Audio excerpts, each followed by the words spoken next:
Oi, gente, bom dia, boa tarde, boa noite. Hoje a gente vai falar sobre legítima defesa putativa. Você já ouviu falar sobre isso? Sabe o que é? Vamos aprender agora, baseando-se num caso recente aqui no Rio de Janeiro. Um homem negro foi morto ontem na porta de casa em São Gonçalo. O vizinho de Durval Teófilo achou que ele fosse um bandido e abriu fogo.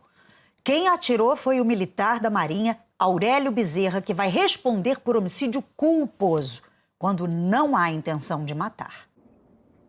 Durval Filho, de 38 anos, foi baleado aqui no Rio de Janeiro, na cidade de São Gonçalo, por um vizinho, quando ele chegava no seu próprio condomínio.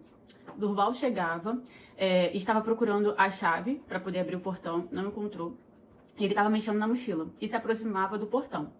O seu vizinho, que é militar, chegou nesse mesmo momento, vendo Durval se aproximar, ele acreditou, né? Diz ele que acreditou que se tratava de um ladrão, um assaltante, e desferiu contra o Durval 3 tiros, dizendo que era legítima defesa. O militar foi preso em flagrante e o Durval foi levado para o hospital, não resistiu, infelizmente. E o militar foi preso em flagrante, mas a Polícia Civil entendeu que se tratava de um homicídio culposo, quando não há intenção de matar. Provavelmente baseando-se na legítima defesa putativa, que é quando o indivíduo acredita estar sofrendo uma injusta agressão. Sendo que no vídeo, Durval estava se aproximando, né, tentando abrir o portão. Em busca de abrir o portão, acredito que eu vi uma outra reportagem falando que o controle automático não estava funcionando, então ele teve dificuldade para abrir o portão. Então o militar, o indivíduo que é o acusado, sai do carro, observa o que ele está fazendo, atira uma vez, atira a segunda vez e o Durval fala, eu sou vizinho, eu moro aqui, e ele atira a terceira vez. Então isso não pode ser considerado como uma injusta agressão, porque ele não deu oportunidade para a vítima se defender. Ele não sofreu nenhuma lesão. Ele simplesmente atirou 3 vezes, sem dar oportunidade para Durval se defender. Então, o que se caracteriza a legítima defesa putativa é quando o indivíduo entende que está sofrendo uma injusta agressão e aí ele reage em legítima defesa, o que não pode ser entrar nesse caso, porque não tem sentido algum. Quando ele viu a pessoa mexendo na bolsa e viu uma pessoa negra, ele automaticamente entendeu que era um assaltante. Isso é racismo, isso não tem nada a ver com legítima defesa. Até porque houve excesso. Se fosse uma legítima defesa, ele poderia dar um tiro na perna, como ele era militar, ele tinha facilidade para poder desferir um tiro da distância que ele estava, numa perna, num braço. Não, ele deu o tiro e foram 3. Não foi só um tiro para poder cessar a injusta agressão. Foram 3 tiros. Então ele tinha consciência, que no caso é o dolo, né? Ele assumiu o risco, ele sabia o que ele estava fazendo e desferiu 3 tiros porque ele estava com a intenção mesmo de matar. E um homicídio culposo é quando a pessoa não tem a intenção de matar, entendeu? Quando a pessoa não tem a intenção de matar e ela acaba, consequentemente, infelizmente, atingindo o resultado que ela não queria.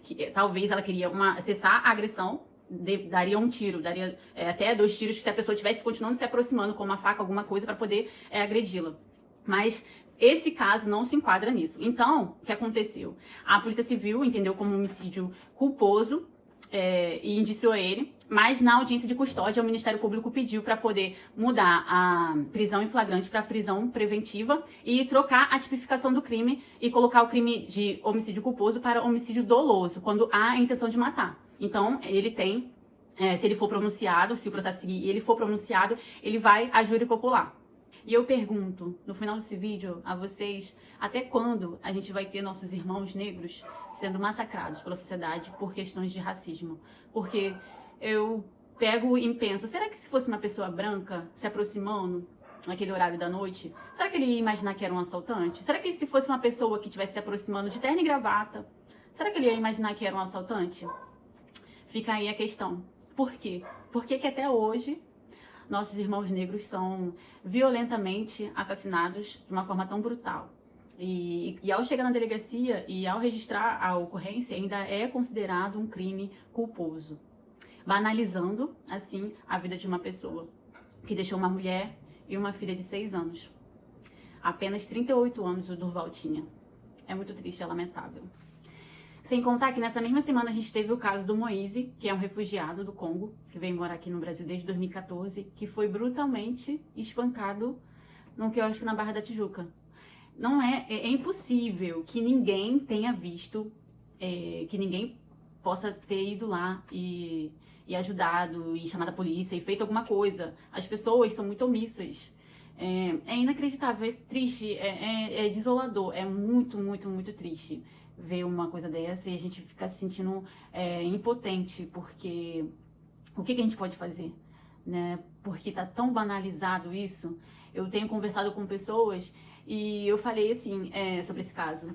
Será que se não fosse na Barra da Tijuca, será que ia ter grande repercussão, assim? Será que se fosse ali na Central do Brasil, onde a gente tem um monte de pessoas que são moradores de rua, um monte de pessoas que, infelizmente, estão sob efeito de entorpecentes, muitas pessoas andando pra lá e pra cá, será que ia ganhar grande repercussão, esse assunto? Infelizmente, a gente tem que parar pra pensar isso. Isso acontece todos os dias com pessoas negras, com pessoas de baixa renda, com pessoas que têm diferentes poder aquisitivo, mas às vezes ganha grande repercussão.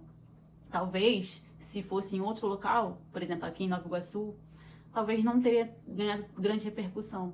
Infelizmente, isso acontece todos os dias, porque nós negros já temos que sair de casa preparados para o que podemos encontrar pela frente. Eu vi um post de uma amiga minha falando assim, uma mãe negra, deve ser muito difícil para uma mãe negra parir um filho negro, porque ela já tem que educá-lo para essa sociedade racista e para tudo que ele pode ter que encontrar e enfrentar na sua vida.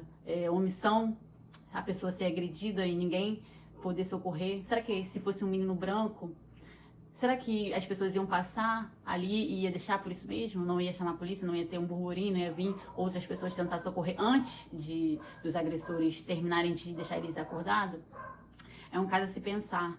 É triste, é doloroso, mas a gente precisa falar sobre esses assuntos. O racismo existe, o racismo mata e a gente tem que deixar de ser omisso. Não adianta a gente falar que é antirracista e ficar calado. E quando acontecer uma situação dessa, a gente não se manifestar, não demonstrar apoio, não demonstrar ajuda, continuar sendo omisso. Esse foi o vídeo de hoje, espero que vocês tenham gostado do esclarecimento sobre esse caso, que está ganhando grande repercussão aqui no Rio de Janeiro.